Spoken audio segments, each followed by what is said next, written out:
at solving systems of equations, so-called homogeneous, because there's no extra terms. We'll have a look at the non-homogeneous case later.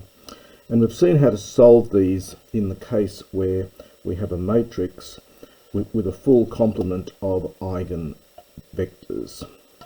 Now, in the case where we don't have sufficient eigenvectors, then we can use some of the results of the previous section where we looked at finding exponentials of non-diagonalisable matrices using chains and also, of course, the Jordan forms.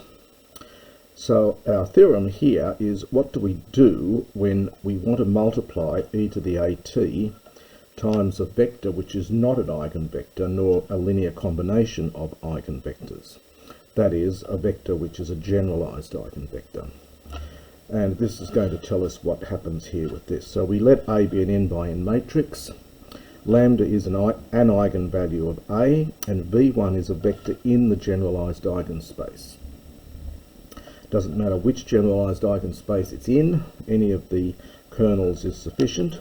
And what we do is then we construct a chain, and we take V1, we multiply it by A minus lambda 2 to get V2, and so on down till we get into the eigenspace, and finally multiply it again, you get the zero vector. And we saw before how to get e to the at times v vector here, so I'm just going to write down this result. We saw this result before in a previous chapter, but it was just important to remind you of the fact here. So e to the at times v1 is e to the lambda t times v1 plus t times v2 plus 1 on 2 factorial t squared v3, and so on all the way through till we get to the eigenvector. We did that result in a previous video, but I'm just reminding you of it here because we're going to use this in solving these systems of differential equations where the matrix does not have a full complement of eigenvectors. So, as an example of solving that, we're going to take the following matrix, the following system. So here it is. We're going to solve this system of equations here, which is y1 dashed is 4y1 plus y2, y2 dashed is minus y1 plus 6y2, and they're the initial conditions. And so, as usual, we start by writing this in matrix form. So here are the equations again. We whack it into matrix form by putting vector y to be y1, y2, and we peel off the coefficients, so 4, 1, minus 1, 6 into our matrix A, and there are the initial conditions here, 1, 0. Now this matrix turns out to have one sole eigenvalue, and of course from the trace you deduce that that must be 5, and it is. So it's got one sole eigenvalue, lambda is 5. If I subtract 5 off the main diagonal, I'm going to get minus 1, 1 here, so you can see that the kernel of that matrix will be the span of 1, 1. So there's my eigenvector. So again, I like to draw the onion here all the time. So there's my eigenvector. If I go to the next kernel out, I'm going to get a generalized eigenvector. And the initial condition 1, 0 then is not a multiple of the eigenvector. So this 1, 0 is lying in the next space out, the next kernel out. That means it'll have to be a generalized eigenvector. So that is a generalized eigenvector. And we now form a chain. So we take 1, 0, we multiply by a minus 5i, which produces this vector, and that of course must now be in the eigenspace, so it's got to be a multiple of this vector, and it is. And of course if I did it once more you get 0, because any vector in the eigenspace will map to 0 when multiplied by a minus 5i.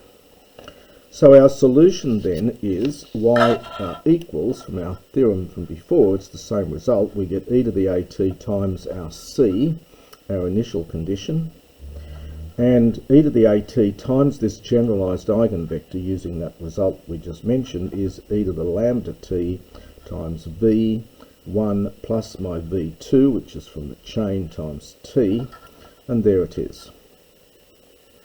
And we can peel off the two components now. So y1 is e to the 5t times 1 minus t, and the y2, the second function, is minus t e to the 5t.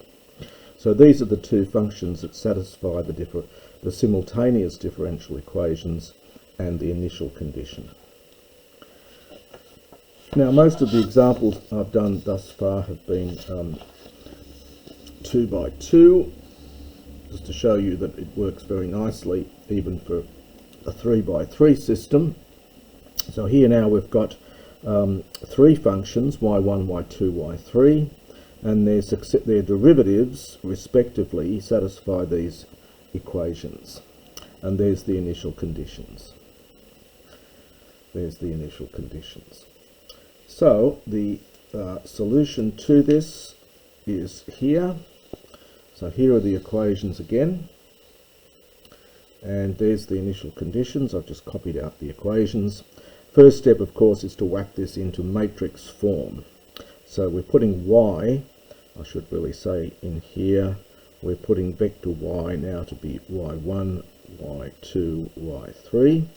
Then y dashed is this matrix. We just peel off the coefficients, 9, 1, minus 1, 180, 217 times y, and the initial conditions are 0, 1, 2, and there it is.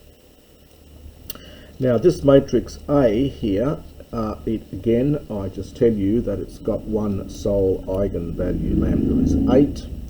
Now, of course, in practice you have to show that, but just to save time, I'm just going to tell you what the fact is. It was cooked up that way. Of course, in practice, you've got to work out the eigenvalues of this thing to see what's going on. And the eigenspace for 8 is just the span of 0, 1, 1. So again, I like to draw up the onion. In this case, we get one eigenvector that'll span the eigenspace. There it is. We go up 1 to get a generalized eigenvector. And then we need to go up 1 again to get a third generalized eigenvector. And so by the time we get to here, this is going to span all of R cubed. So any vector in R cubed is going to be a generalized eigenvector. It's going to be in one of these three kernels here. So 0, 1, 2 is a generalized eigenvector. So, and that's our C, that's the initial condition. So this is not an eigenvector, it's not in the eigenspace, it's going to be out here. It could be in this one, or it could be in this one. We won't know till we work out the chain. So 0, 1, 2, we multiply by a minus 8i, and you do the calculations, and that picks up this vector. And that again is not a multiple of the eigenvector. So in fact, the situation must have been that this vector was in the outermost kernel. We've chained into the next one. Now, if we do it again, if we multiply this by a minus 8i, I get 0, minus 1, minus 1. And lo and behold, that one is a multiple of the eigenvector. So we've chained our way back into the eigenspace. And of course, if you do it again, you get the 0 vector.